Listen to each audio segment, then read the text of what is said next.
So here we have the Mercedes-Benz GLS350d. It's a 2018 car. I'm going to start off by showing you around the outside of it, and then we'll hop in and run through just a few controls on the inside. From the outside though, you can see it's a 5-door car with alloy wheels and tinted windows. We're going to start off inside the boot space first of all. The tailgate on this car will open electronically. You can do that from the key or the tailgate itself. As we approach the back of the car, you'll see we have reversing sensors, plenty of boot space, and that is with all of these 7 seats in place. You can, of course, fold the rear seats down and the middle row of seats down to increase this space should you wish to. Okay, so we're just going to work our way back around to the front of the car, and then we'll hop in and run through just a few of the controls on the inside of it, as I mentioned. And now that we've done a full circle of it, though, you can see it's in lovely condition the whole way round. Just briefly before we climb in, I think it's well worth seeing the interior from this exterior point of view. There's plenty to run through on the dashboard, so let's hop in and we'll do that now. Okay, now that we're inside the car, we're going to start with the dials. On the left-hand side, we have the speedometer and fuel gauge. On the right-hand side, the rev counter and coolant temperature gauge. In the centre, you can see there's a digital readout for the speedometer. You can change the information displayed there. For example, you can have the total miles displayed. They are 30,164. Below that, it will show you what gear this car is in. It's an automatic, so of course we're in park at the moment. If we back out to the steering wheel next, we have the buttons that will take you through the various different options up here. And then we have stereo and phone controls, the minus and plus pedal so that you can change up and down a gear manually with this automatic gearbox. And then into the center, the main screen for the car. So on here, you can, of course, access your radio.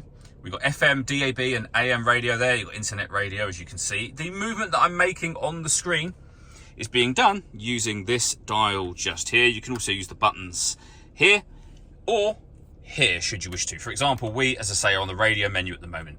You can access your media so that you can listen to your own music. So press the media button. We're then on the media menu. And as I say, you can plug in various devices up here. So we have our CD player, SD memory card input, USB input, lots of ways to listen to your music. You can pair your phone to the car as well. And we've got satellite navigation, of course. A really nice clear colour display, as you can see. On top of all of that, this car's got a 360 parking camera. So we have a reversing camera and a bird's eye view image of exactly where the car is parked right now. On the main stereo unit, we have a CD player just there, the volume for your stereo, SD memory card input, and then below that we've got a heated driver's seat with 3 heat settings, passenger seat with, again, 3 heat settings. You can turn your traction control on and off, has the warning lights on and off, stop and start on and off, parking sensors on and off, so plenty of controls just here.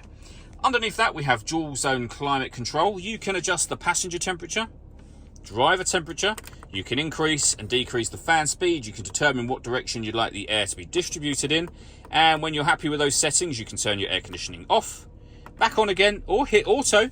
The car will then maintain those temperatures for you by taking full control of the fan speed and direction of the air. You can manually override that whenever you wish to.